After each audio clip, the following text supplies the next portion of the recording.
Welcome to The Lock Shop with Nielson and Hustler, powered by Coolbet Canada.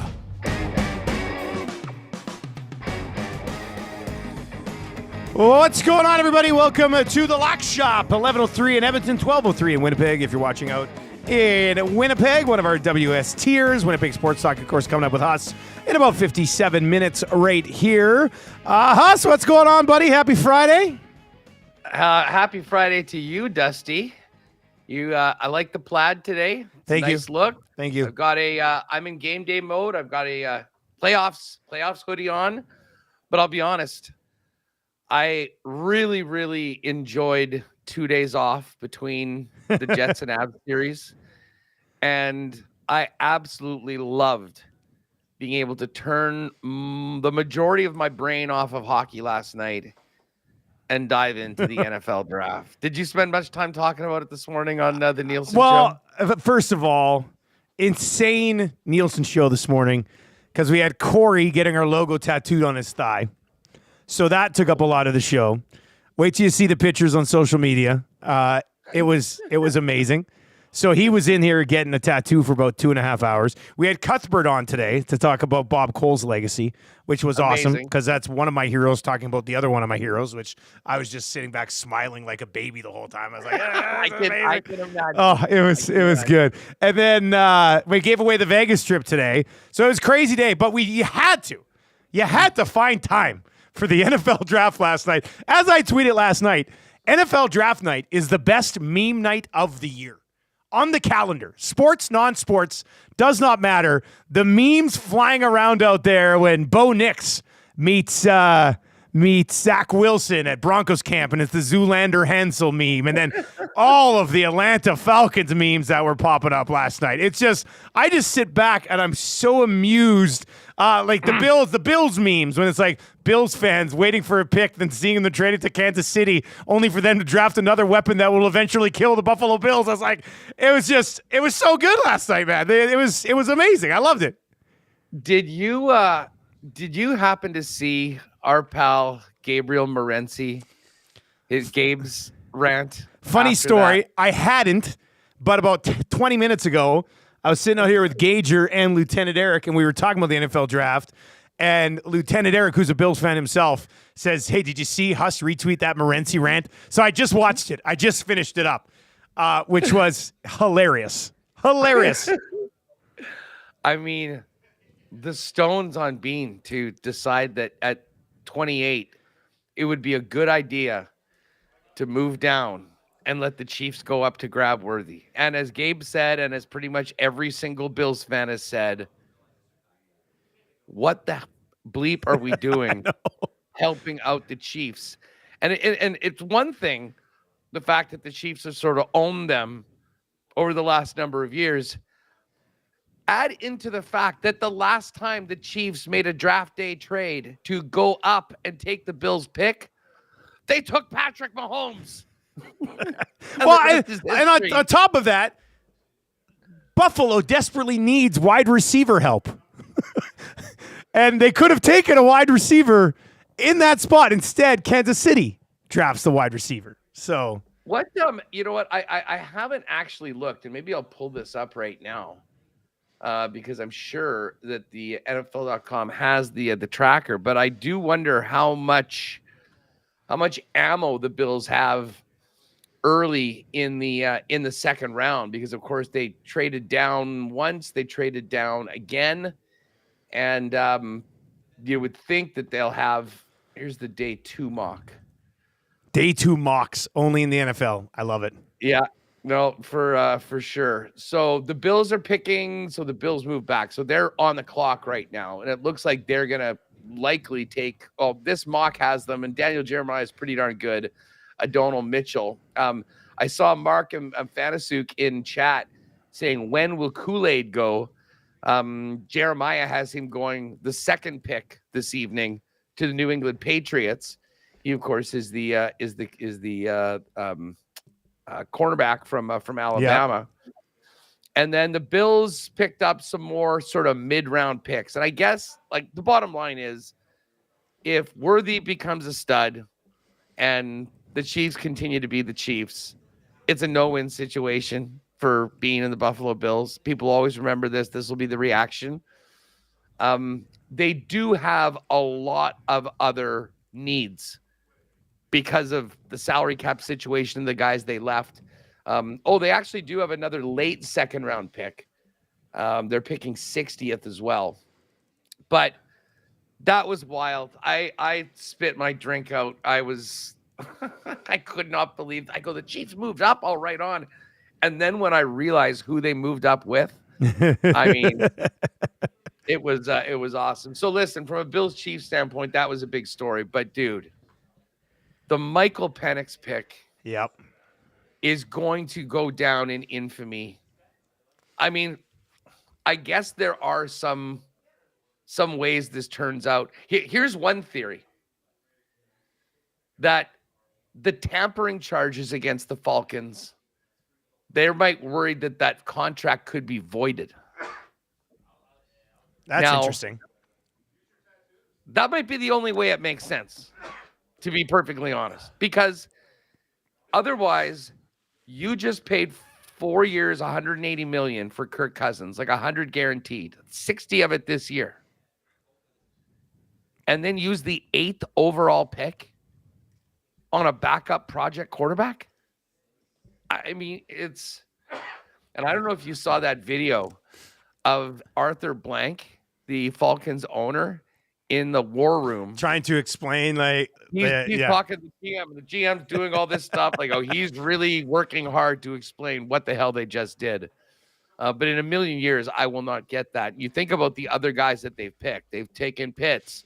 They took the running back from Texas. Like, they have some needs around Kirk Cousins that could have been filled, and at worst, trade back. Well, so that's interesting, because I saw today, and this could even be like plants from the Falcons after seeing the reaction.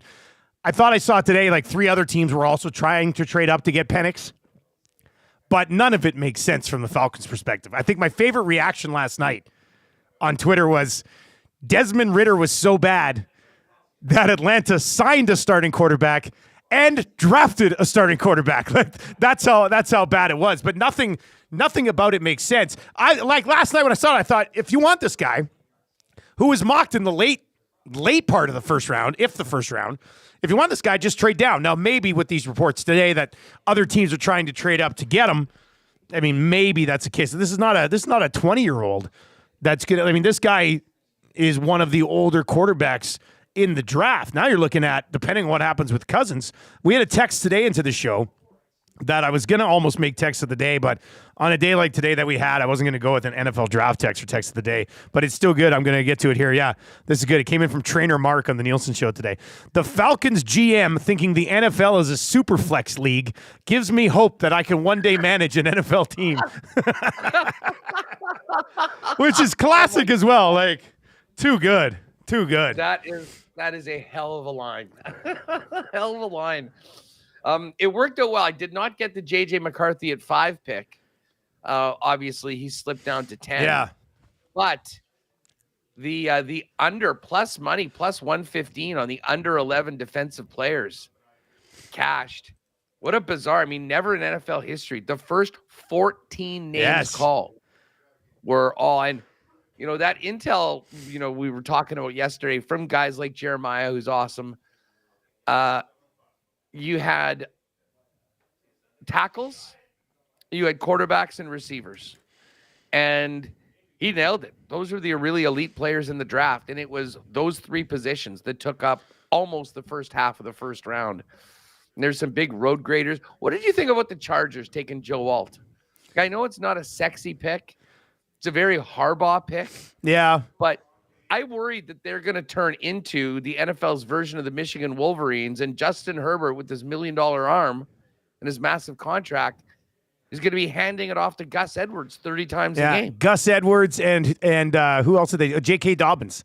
They signed J.K. Dobbins last week, I think. So they got J.K. Dobbins and Gus Edwards, and they're just going to hand it off. Look, I thought, now this comes from a fan perspective, and you always want your guys. I learned my lesson in the Jamar Chase draft.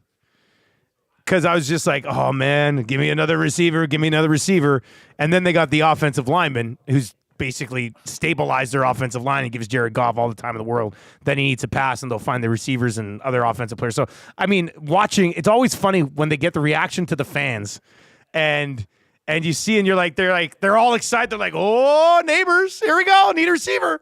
Yeah, get Herbert some help. And then it's like offensive lineman, and you're angry, but then you're also like, well, you got to have a good left tackle. You got to have the offensive line taken care of. So it doesn't surprise me that they did it, but I can see why it would disappoint Chargers fans in that situation, considering as of right now, who's Herbert throwing the ball to? Quentin Johnston. J.K. Dobbins. Yeah, out of the backfield. Exactly. Donald Parham at tight end, I guess. So, yeah, really interesting to see how that sorts out. It's funny. I tweeted out a picture of the board last night, 6 quarterbacks in the top 12. And, Hush, you just know with how it works. Like, half of those guys are probably going to be busts. Like, half of those teams are probably going to be drafting another quarterback in 3 years. I mean, it's just, that's how it works. The last time guys went 1, 2, 3, Trevor Lawrence, Zach Wilson, Trey Lance.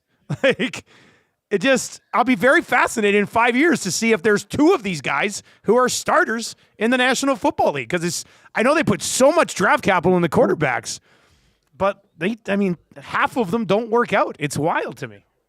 Mahomes is just haunting the entire NFL. I mean, just seeing what's happened, it's people making bad decisions. I don't know. The voodoo with the Bills and getting the trade, the pick, no idea. But what is it? 8 straight AFC West championships right now. I'd like Coolbet to give me a number on how many more consecutive AFC West championships the Chiefs win. And it's probably should be about 5.5 or 6.5, because I'm not sure the rest of the division has any idea what they're doing. Now, I will give the Chargers credit. They have a philosophy. They're going to follow it. They'll change that team. And I have no doubt that Harbaugh is going to make them competitive at some point. I think it's going to take a little while, and I really don't know if they're going to get the best out of Justin Herbert because of the style that they're going to play.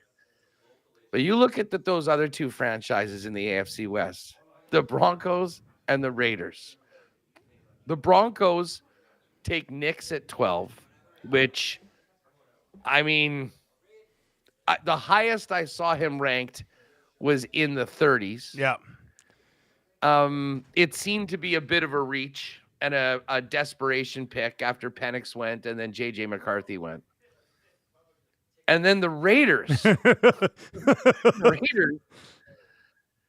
Back when Al Davis was alive, you could just count on the Raiders drafting the fastest guy from the combine. Well, now, by the way, the new GM, old Tommy Telesco from the Chargers, is now in with the Raiders. They had Michael Mayer. I think he was a first or second rounder last year, sort of a bit of a breakout star. He's their big tight end. What do? They go and draft Brock Bowers, the exact same position. I don't know whether they're going to be running a ton of 2 tight end sets, and that's going to be like the new style. But of all the needs that the Raiders had and the demand at that point for that spot, you would have thought they would have maybe traded down or gone elsewhere, but I don't see the landscape of the AFC West changing anytime soon on account of the 2024 NFL draft in Detroit last night. Well, one of the great reactions to that Raiders pick was, Raiders had auto draft on, next best available, and it's just like, oh damn, auto select, which happens sometime. So, yeah. We'll see. Blaine is in. Blaine texts in at 780-218-9999. Says 35 going on 36 quarterback, coming off an Achilles, gives them a QB to let grow behind. Cousins can be cut in 2 years, and they'd save $32.5 million in 26 doing it. So Blaine trying to make some justification of it. And I can see where he's coming from. If they traded down and got Penix and picked up some other stuff, unless the threat of other teams wanting to move up into the top 10 to take Penix was legitimate, I mean, then maybe there's a different conversation. They obviously liked him, but I mean, yeah. Penix, you want to talk about injury history. I mean, Penix has more of it than Cousins does, and Cousins been in the league for a decade. Like, bottom line with this is that the move to get, like, Arthur Blank is impatient. He doesn't have a lot of time right now. They have all these offensive weapons. They figured that they are a really good team right now. They're just short a quarterback and a couple other pieces. So they go in free agency and get the quarterback. Like, if you're focusing on the next couple of years, it's not about your backup QB. It's about winning games right now. Now, if something happens to Cousins, if the rehab isn't going well, I've heard nothing to suggest that is, but if that is the case, then maybe this makes sense. Although Penix is still going to need to learn the National Football League. I mean, he's probably a more valuable backup in a year than he is right out of the gate if Cousins for some reason can't go.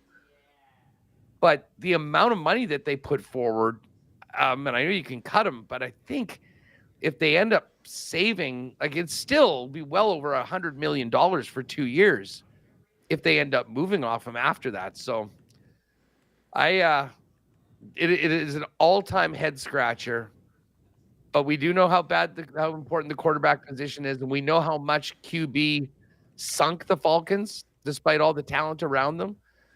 So maybe they just said, we are not going to be in a situation like we were last year.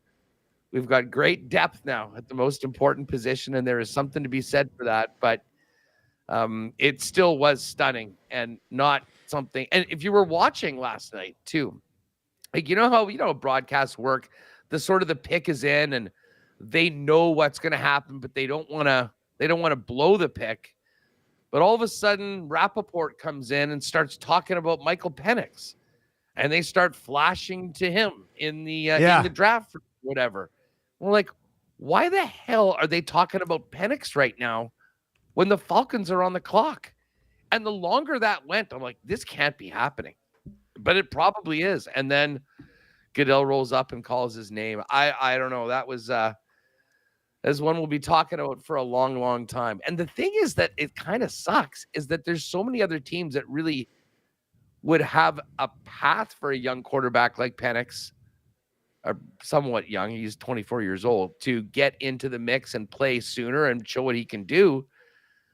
Like, Atlanta's one of the last places right now, considering what they gave to Kirk Cousins. Like, I would have loved to have seen Penix and what he can do in the NFL, and that might not be for a long, long time. Another one of my favorite memes last night that popped up was one of a cat or a dog trying to track down a ball, and he didn't know where it was, and it landed like 10 feet behind him, and it was like neighbors looking for passes from Daniel Jones this season. I was just like, oh my God, here we go. Like, it was, wild times, man. Good job. That was another big story. Like, what were the Giants going to do? Yeah. Because they gave Danny Dimes the contract and immediately regretted it when they saw him play last year. And there was a lot of talk that they were going to take J.J. McCarthy. And it was a bit of a staring contest between the Vikings and the Giants, and who knows, maybe the Broncos and some of the other teams, in that they didn't trade up to 5. They let the Giants made the pick, and they basically called their bluff. And the Giants went in and took Neighbors, who, by the way, speaks about himself not only in the third person, but full name third person. He goes, Malik Neighbors is going to come to the NFL, do all this. Malik Neighbors, he keeps going, it's not even like the Ricky Henderson just talking about Ricky going to steal bases. Yeah, the full name. Hit 313. Full name third person, which is, you got to have a lot of swag to pull that off. But you definitely I'm do. in for it. The other team, I mean, I don't know if there's any Bears fans in the chat right now, but Bears fans have to be so fired up. There would have absolutely been reason to take a tackle at 9.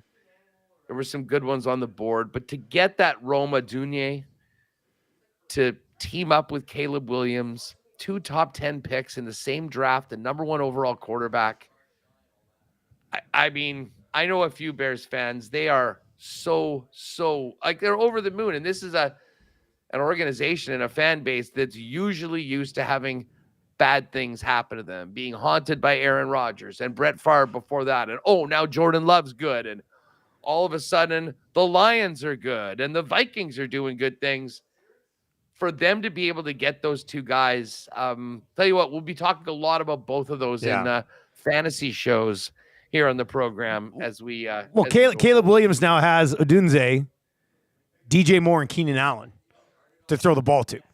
I mean, as far as 1, 2, 3 punches at the receiver position goes, that's among the best in the National Football League for this first overall quarterback. He comes up with a lot of hype, so he's in a pretty good spot. They added DeAndre Swift at running back.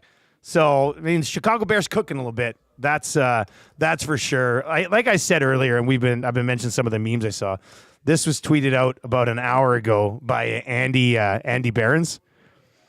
I'm hearing Spencer Radler is very much in play for Atlanta with the 43rd overall pick tonight as the team plans for the post-Penix era. which is well done. That's really well done. We're gonna get to the NHL last night.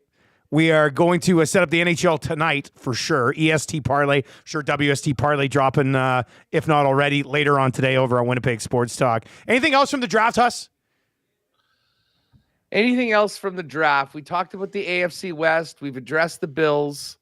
We've talked Vikings and Bears. I mean, I think overall, this is when the work really happens. I mean, we kind of know these names because we've seen all the mock drafts. But still a lot of talent left going on. I see Matthew Moreau talking about Kool-Aid. Definitely a steal in the second round. He was thought to go maybe in the teens. And yes, I knew there'd be a hashtag Big Penix Energy at some point. If you haven't seen it already, put that into Twitter and check out, I believe it was Charles Woodson, who was at the College Game Day chanting that. And let's just say he wasn't pronouncing the name Penix as the way that Michael Penix actually pronounces his name. Absolutely hysterical clip. It's big backup energy now in Atlanta. That's right. That's true. You like that? You like that? They got a lot going on with Atlanta right now. Kirk Cousins didn't like that. No, he did not. That was the funny thing. Like, to put out a statement, to have his agent speak that night saying he got a call right before, he's confused, stunned. The guy hasn't played a down yet for the team. And this is happening. At least in the movie Draft Day, Brian Drew knew in the morning that they were looking at Bo Callahan when Sonny Weaver Jr. traded for the first overall pick. Right? Then some of that Brian Drew information got back to Sonny, and he decided, enough, I'll go with Vontae Mack, and we'll try to recoup the picks and get David goddamn Putney. So a little bit of a different situation. Well, speaking of football movies, this basically is real life Any Given Sunday. Yeah, which was also a great meme last night. And Penix is steaming Willie Beeman. Yeah. And I mean, you really wonder what that really, I mean, because listen, Kirk Cousins, I think he's too good of a dude to be an a-hole. And, I think he'll try and make things work as best as possible. He's obviously getting paid to do it. But we all remember Aaron Rodgers and how he handled Jordan Love being drafted. They weren't tight for the first number of years. And Jordan Love basically just had to sit there, shut up, watch Aaron Rodgers do his thing. So I think they've got a better chance of having it being cordial and sort of being good with Kirk knowing where he is in his career.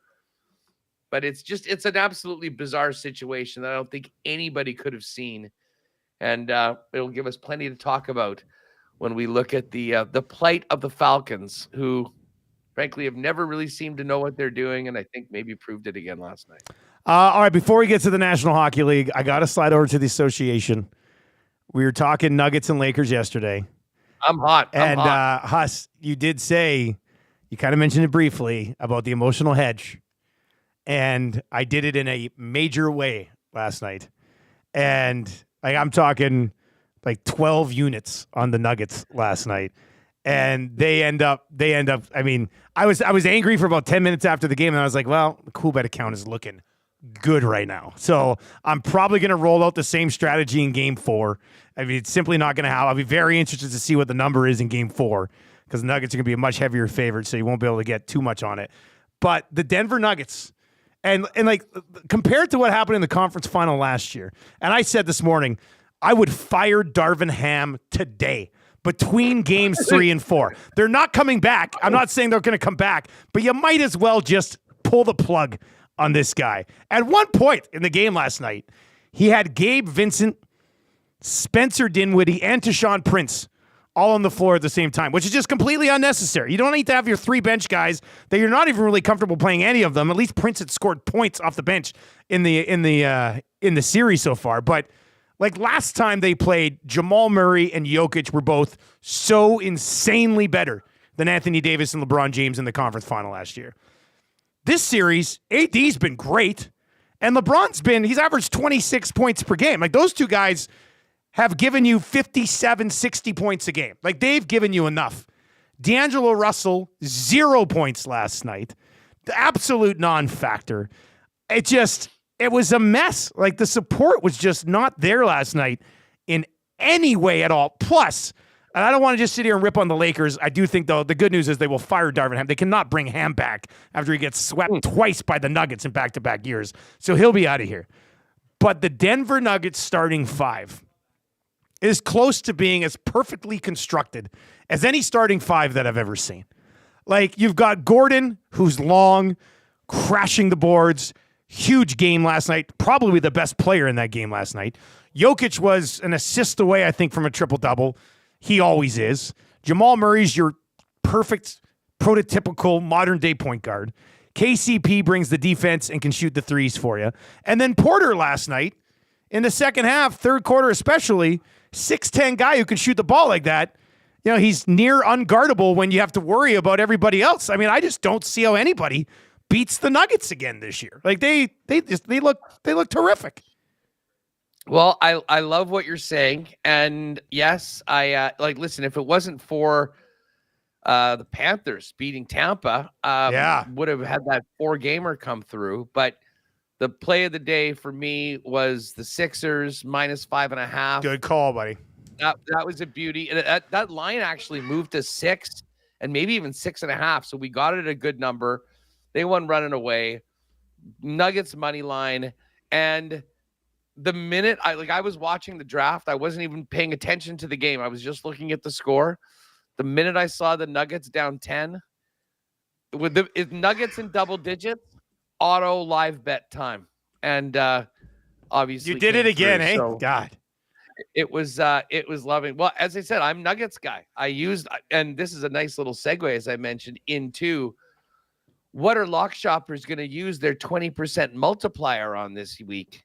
Because last week was the first week of the playoffs. And again, when you go to CoolBet, you'll see this. If you bet on, if you put any wager on NHL or NBA playoffs, you'll see at the bottom, you've got the opportunity to apply a 20% multiplier. But you only have it once. So, figure out what your favorite bet is, how you want to use it. Last week, there were all these options, but I made a bigger bet on the Nuggets to win the NBA championship and use the multiplier on that to, max it out as far as what I might be able to return from it. So now got to think about it. I mean, you can use it on a parlay, you can use it on a future, you can use it on one individual game. But that's there, and that's something that you'll want to take advantage of, whether it's tonight or at some point on the weekend. But every weekend, you've got one shot at the 20% multipliers, so use it wisely, like I did last week, backing the Denver Nuggets to win the NBA title. Worked out extremely well. They are looking, they're looking good. We'll see how they shape up against the rest of the West, but the Nuggets do look good. NHL last night, speaking of things that look good, Huss, Carolina, Florida, I mean, just methodically here, picking apart the opposition right now. Easy peasy right now for those teams. I mean, the Islanders, I guess the Islanders are one of those teams that, did anyone think they were going to win? Absolutely not. Could they take it to 6 games? I guess maybe if they had the hot goalie. I mean, the guy they gave the 8-year deal to, Sorokin, isn't, he's, on the bench now, which is maybe not ideal. But Patrick Waugh knows his goaltenders, so he'll make those calls. They're just not in the same league, so they're done. I am surprised, though, that Florida's up 3-0 on Tampa. Yeah, me too. Do I think Florida's better? Yes. Did I think they were going to win the series? Yes. Did I think they'd be up 3-0 after 3 games? No. And that was a little unfortunate last night to blow that parlay that we had with just the Lightning losing. But I don't think Tampa is going to be in a situation, assuming they go out early, that they're blowing it up or anything like that. I mean, that core with Kuch and with Point and Vasilevsky and Hedman, even if Stamkos leaves elsewhere, you get Sergachev back next year. I mean, that's still a pretty damn good core. It's the rest of the team that I think needs to like that. That's where they lose it a little bit against Florida. I mean, their top players can go head to head with just about anybody in the league. Florida's just so deep and relentless right now. Yeah, that like, Tampa Bay depth has been taken away from them now, right? They're at that stage of the build, right? Like, well, the Sergachev injury is huge too. I mean, you lose a top pairing defenseman at this time of year, it can really affect you. But I mean, not a lot of drama right now. The Eastern Conference playoffs could be done on Tuesday. Like, NHL better hope that these series like Winnipeg and Colorado. Oh, that's a good point. Yeah. I mean, this stuff's all done. And I mean, we're in Winnipeg hoping that Carolina will win on Sunday. Does that move some times around? Whatever it is. I think, don't quote me on this, but I think there's a much better chance of having an earlier game time if that Carolina game isn't happening. If the Leafs and Bruins are playing at the same time, the other 2 games, it's going to be 8:30 for us or 8:50 as it was for puck drop, which is not ideal. So we'll be pulling for the Canes. And again, I do have, can't remember which was which, but I bet short series in both of those ones. Oh yeah, I took series total games for Islanders and Canes under 5.5 at even money. And then for the Caps and Rangers, I took the Rangers to win the series minus 2.5 games. So a sweep or 4-1 will win those. And I think both of those. I was surprised it was plus money on both of those, to be honest with you. What about just quickly? I don't know. We'll kind of focus in on these games tonight. You think the Leafs can come back, or are they when you look at this series, it's just this isn't the matchup for Toronto to win. I think no, I don't think they can. However, I'm not as bleak about their chances as maybe I have been in other years. And I don't know if that's more of just a take on the Bruins and maybe the faith I have or don't have in the Boston Bruins. But no, I still don't think, I didn't think the Leafs were going to win the series before. I don't think they're going to win it now, but I'm not as like, oh, they have absolutely zero chance as I would have been some of these other years. Yeah, because I'm just looking. I've got a lot of other picks for the first round that have been good, and I don't know what I was thinking at the beginning of this, but I thought the Leafs were going to take out Boston, and I just have this bad feeling that that's going to nuke a very, very nice series parlay that I have. But we'll see what happens. I mean, you win game 4, you get it back to Boston at 2-2. Like, the games have been really close. They have been tight. And it's time for, Marner and Matthews and hopefully Nylander to step up and make something happen. And I assume they'll have to do it against Jeremy Swayman, but we don't know. We don't know that for sure. Let's get to these games tonight. We do have a nice slate. 4 tonight and then 4 again tomorrow. And the odds for all 8 games are up right now. So we can maybe pick and choose if we want to get in on a bit of a parlay. Yeah, we can put that together. All the series prices are always up as well, right? Like, you're looking right now at the Oilers-Kings series. And if you think the Oilers are going to win this thing in 6 games, which I think a lot of people would probably say right now would, at least here in Edmonton, would still be the pick. Plus 320.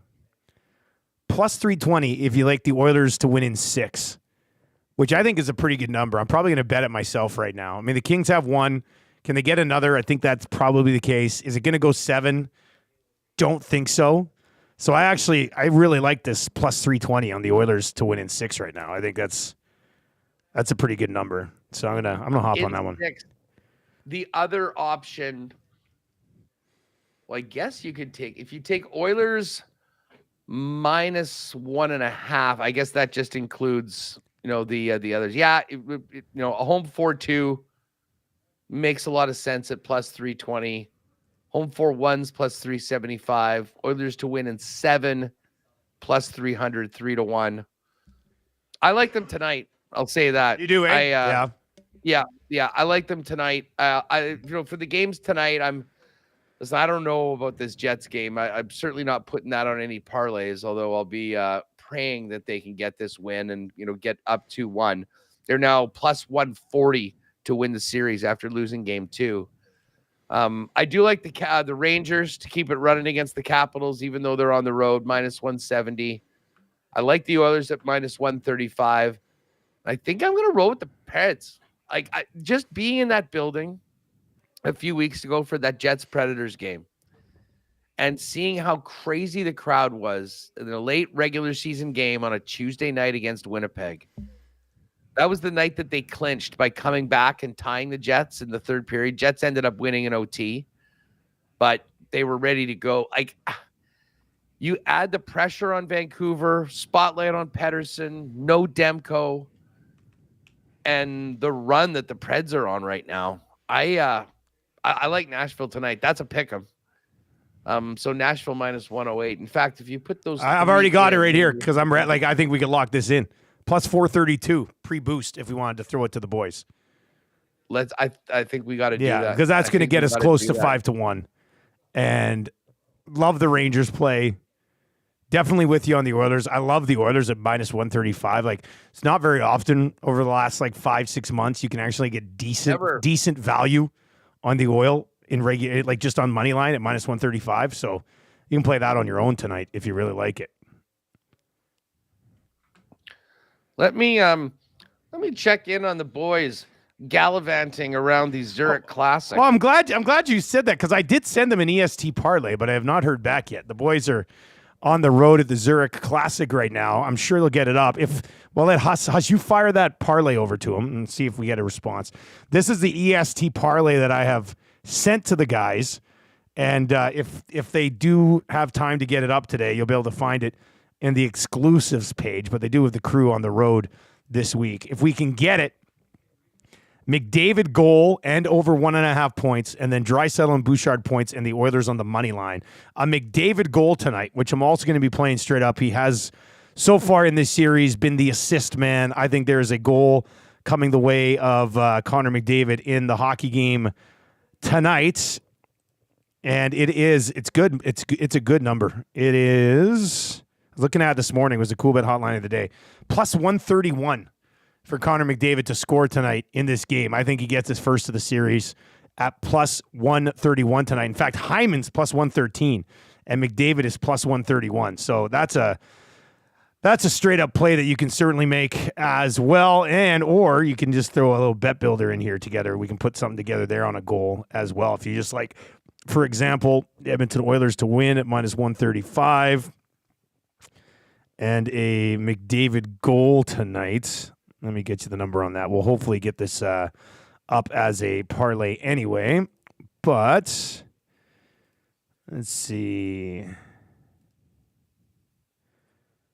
Where is it here?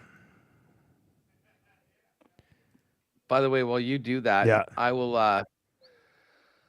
I'll let these people, especially for those listening and not with us on YouTube, Saturday games are looking like this. Canes minus 180. Islanders plus 152. Last call for New York. Panthers look to sweep the Lightning. Florida's minus 119. Tampa's plus 102. Game 4 between the Bruins and Leafs. Bruins minus 103. Leafs minus 115.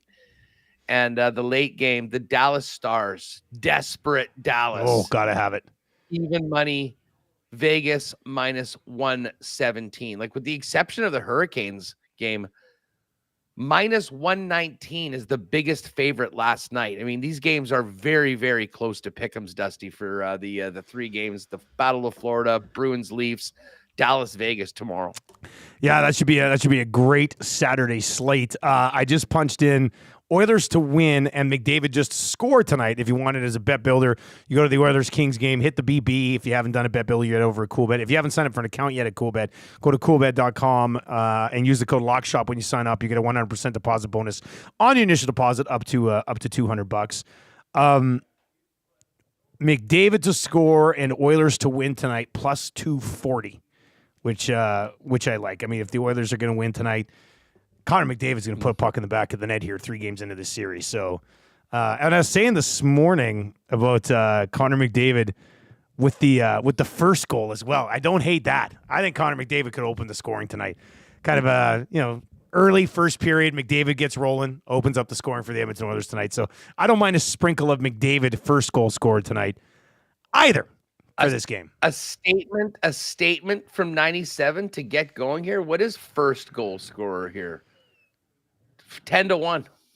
Oh, I'm definitely going to get on that now. If I 10-1 on that. If I don't get on that now and it happens, I mean, I'm going to be devastated.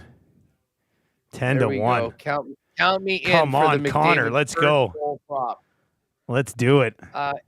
And McDavid to score at any time is plus 131. Yeah, which is a pretty good number for McDavid when you know he's going to be wanting to put one in tonight and get the Oilers ahead 2-1 in this series. By the way, that 10-1 is first goal scorer in the game. Yeah.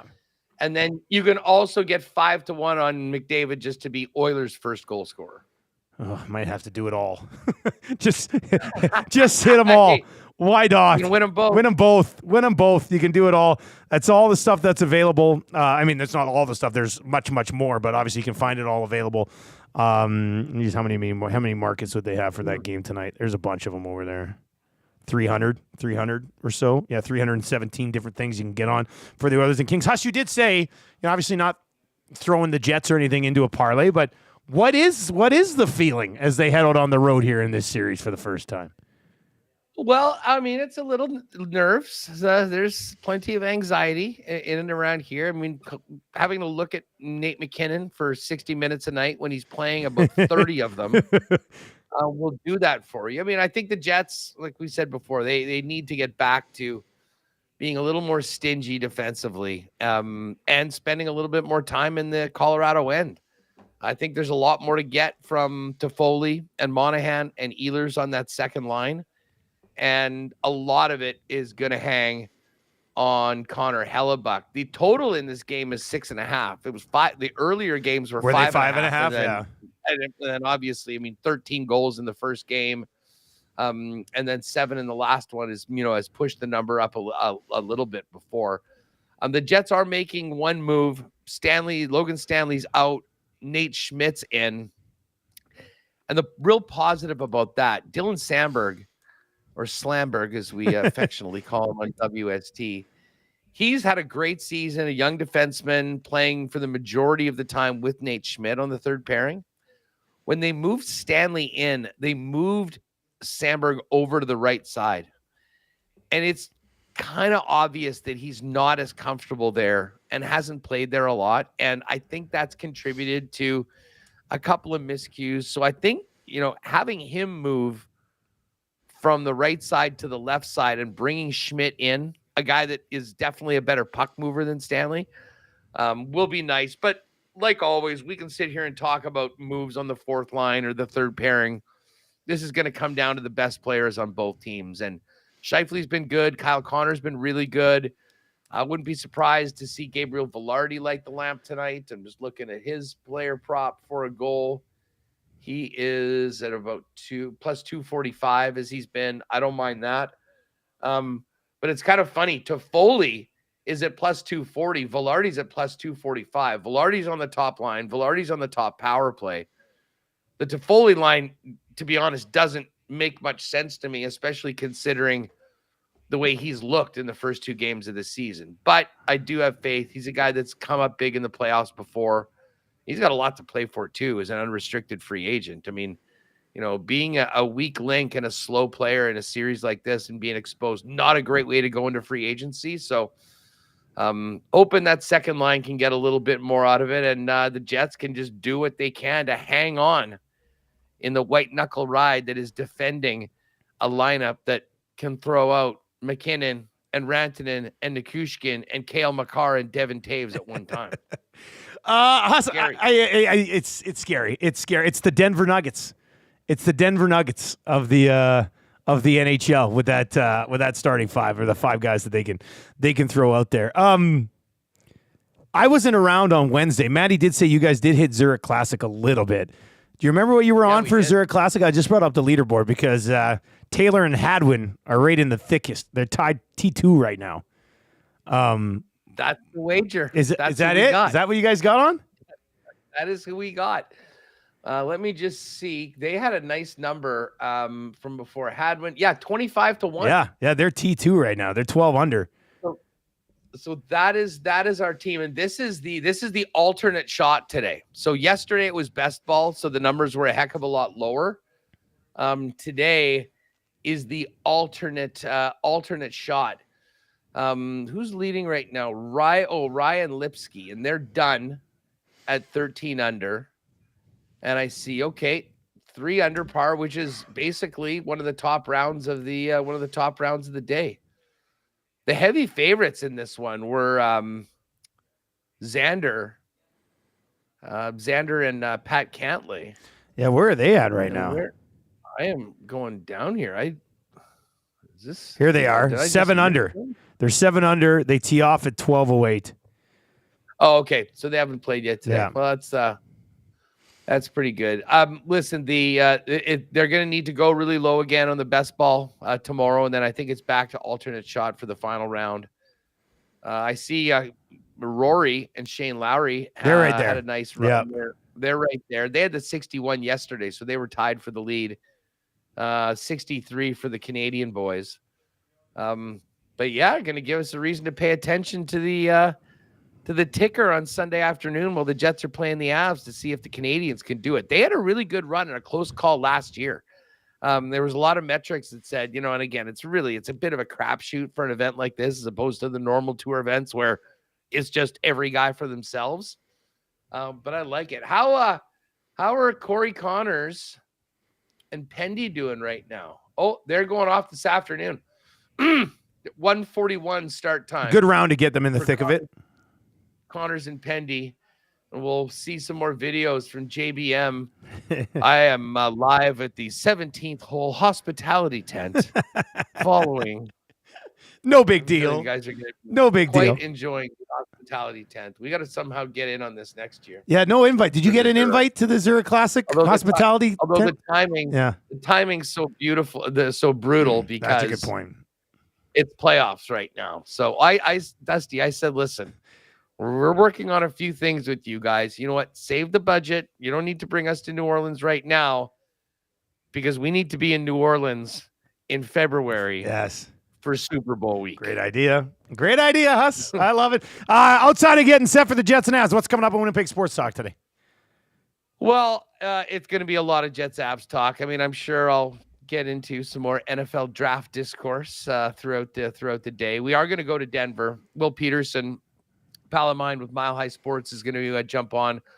We'll get to the Jets and Avs.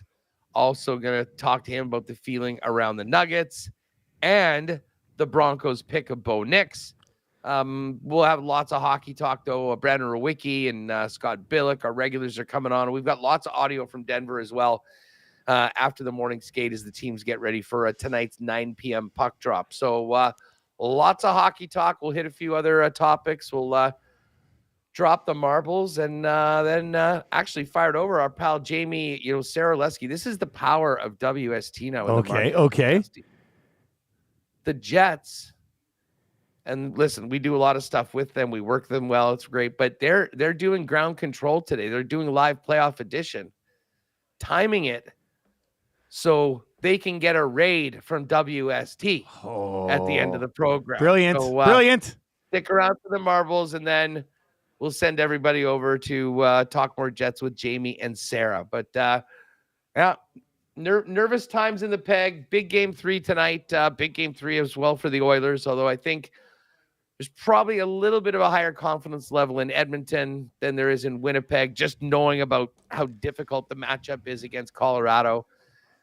Hey, tomorrow, just before I run, tomorrow for these games, do you like Dallas? Can Dallas get, like, if they don't win, they're down 3-0. They've got to get a win, right? I thought they'd have one already. That's why I'm hesitant to say, like, they get one in Vegas. Not an easy place. What's the number again? What's the number on that game? Even money on Dallas, minus 117 on the Golden Knights. Dallas has to be better than what they've been so far. So I could be convinced to get in on Dallas. It's probably, to be honest, it's probably a stay away for me. I'm taking a 3-gamer tomorrow. Stars, Leafs, Hurricanes. I'm going to stay away from that Panthers Lightning game. Plus 482 right now. So I'm going to lock that in. I'm going to wait for our partner parlay tonight to hopefully get up there. And other than that, have a good weekend. Yeah, it's nice, perfect timing coming back from holidays, starting on the Thursday, kind of get right back into it, and then see you later. Right, what's going on with your crew now? Is it soccer, baseball? Yeah, Marshall's got some spring hockey, not like intense spring hockey, but he plays like once a week, and then baseball starts next week. Elizabeth's in dance, and then soccer starts next week. And then they're both in swimming lessons. So, and then outside of that, it gets pretty busy. So outside of that, yeah.